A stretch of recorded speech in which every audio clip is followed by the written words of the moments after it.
The second scripture reading for this morning continues in the book of John's 15th chapter, beginning with verses 18 and continuing through 27. If the world hates you, be aware that it hated me before it hated you. If you belonged to the world would love you as its own, because you do not belong to the world, but I have chosen you out of the world, therefore the world hates you. Remember the word that I said to you, servants are not greater than their master. If they persecuted me, they will persecute you. If they kept my word, they would keep yours also. But they will do all these things to you on account of my name, because they do not know him who sent me. If I had not come and spoken to them, they would not have sin. But now they have no excuse for their sin. Whoever hates me hates my Father also. If I had not done among them the works that no one else did, they would not have sinned. But now they have seen and hated both me and my Father. It was to fulfill the word that is written in their law, they hated me without a cause. When the advocate comes, whom I will send to you from the Father, the Spirit of truth will come from the Father. He will testify on my behalf. You are to testify because you have been with me from the beginning.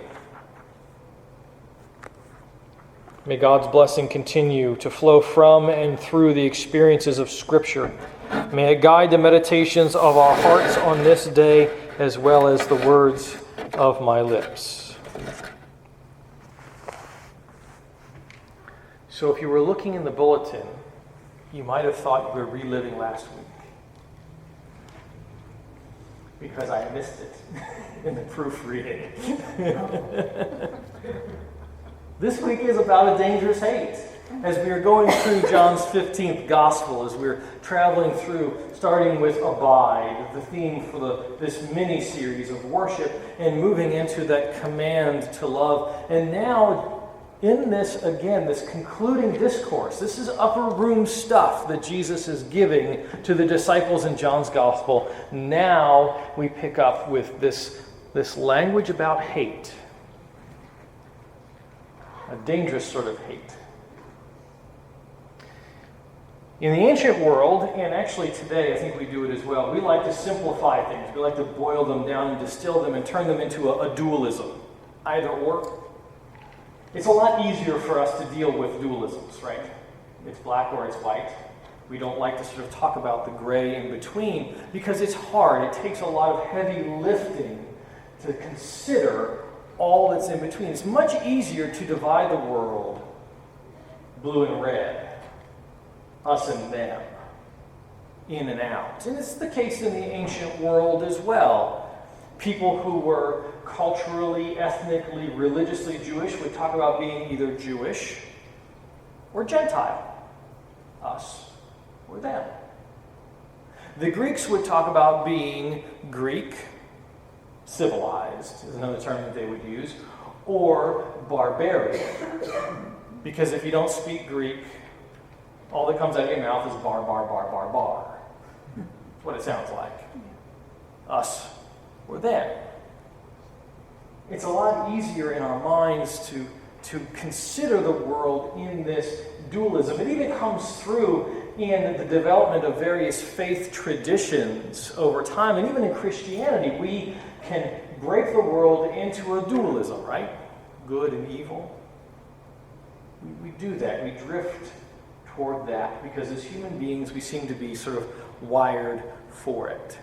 And John here is picking up on that theme as he is writing to a community of faith that is going through a painful separation, that is dealing with the struggle of adhering to the teachings and the directives and the commands of Jesus the Christ as society rejects them, as maybe their family rejects them, as the faith community they were parts of rejects them, as all of the things that used to be part of the support network fall away.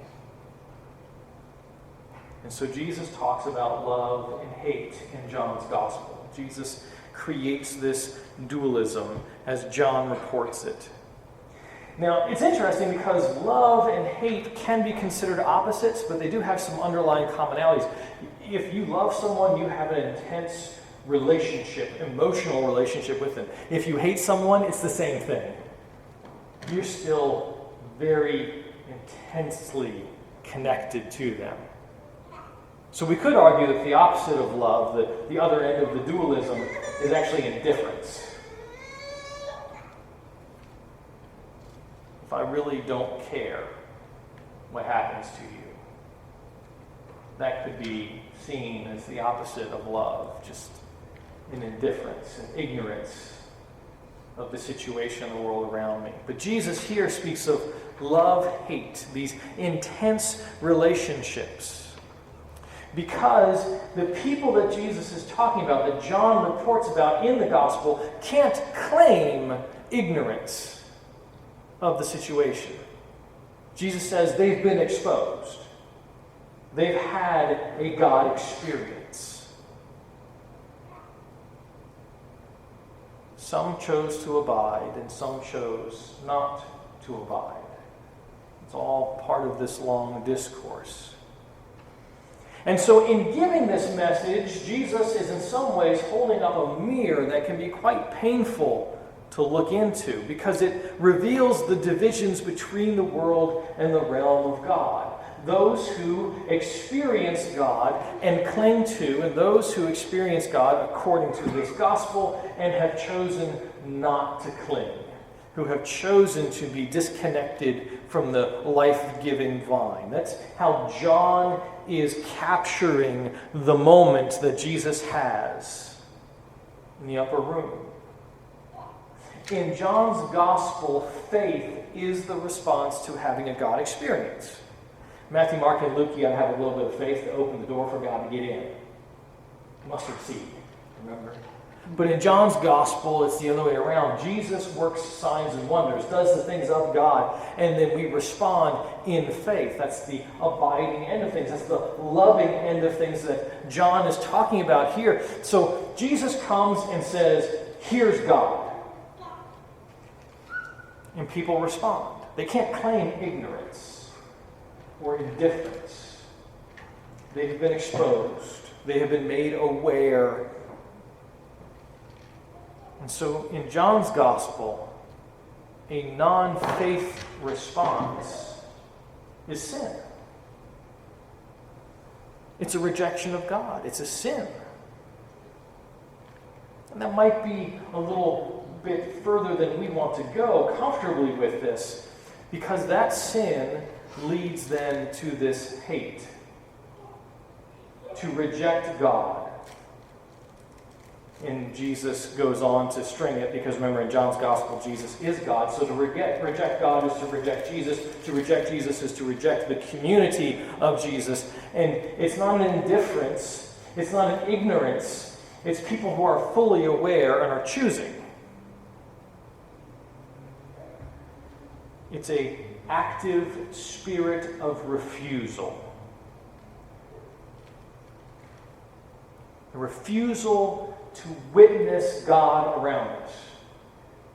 That's often an interesting conversation to have with someone. You get in a conversation with someone who is an atheist or agnostic, and they want proof of God.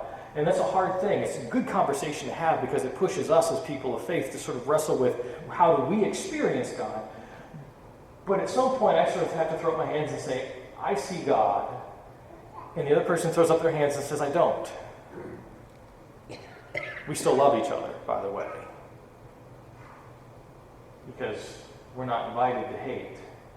But in John's gospel, what John is talking about, what Jesus is getting into, says people are looking around and God is everywhere, and they refuse to witness to it. It's the willful blinders, right?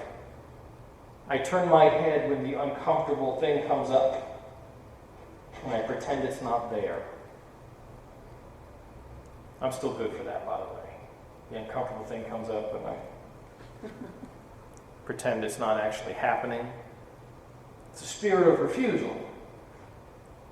Again, it's not ignorance, it's not indifference, it is actual it's almost a hate. Because I've seen it, I've witnessed it. Now, the dualisms that I talked about at the very beginning here, Jesus is also playing with that understanding in another way. When John retells this story, when Jesus is talking about, there's love and there's hate in the world, and people go, oh yeah, well there's Jews and there's Gentiles and there's Greeks and there's barbarians, there's slave and there's free, there's male and there's female. Oh wait, Paul said there's none of that. Oops. But when people say that sort of thing exists, we remember somewhere else in John's gospel when a certain person comes in the night and says, what do I have to do to get connected to God? I am witnessing God around and I want to respond in faith, and how do I do that? And Jesus says you have to be born again from above. It's a very awkward thing to think about. And poor Nicodemus gets it all messed up in his head anyway. But that's a dualism.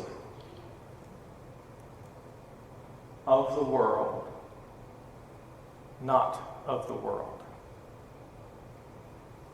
The disciples, the community of faith, John's community that is responding to this gospel message, are being called to be beyond the dualisms of the world, even though that's a dualism in and of itself. It's like no creed but Christ, although that's a creed. Jesus in John's gospel is arguing that we have to transcend the boundaries that humans create. Loving is part of that transcendence, and recognizing that there will be people who will struggle. Even in the community of faith, there are times when we struggle and we end up hating. I mean, how many times am I guilty of hating on some of those other churches that maybe are more technologically fancy,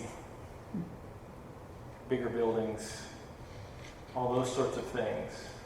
How often am I guilty of that? I see the work of God that's being done, and yet I refuse the package that it's coming in. And so I say hateful things. Guilty of sin, of remaining in this world instead of transcending it. And so in the midst of all of this hate that Jesus is talking about, this warning to the disciples, to the congregation that has gathered, that is feeling under attack, in the midst of all of this, Jesus does give a note of hope. In the midst of this dangerous hate that is percolating and every once in a while is going to flare up, Jesus says, you need to understand, when I go away, an advocate will be coming. This advocate that calls you to abide, that commands you to love, that empowers you, this advocate who will help you breathe is going to come.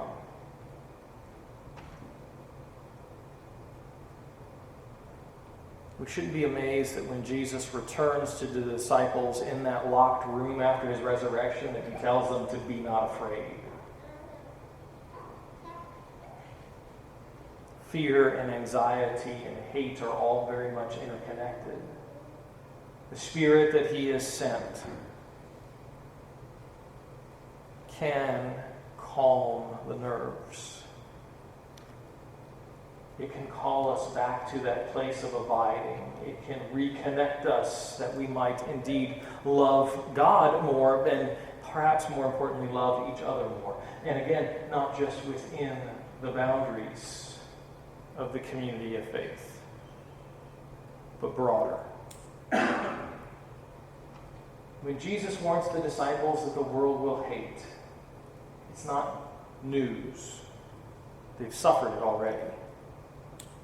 But I think it's a warning not to let that temptation to blind ourselves, to shut out, to ignore, to witness God over there and pretend it's just not happening. I think it's a call for the community to be church today. And we are empowered to do so. Thanks be to God. Amen.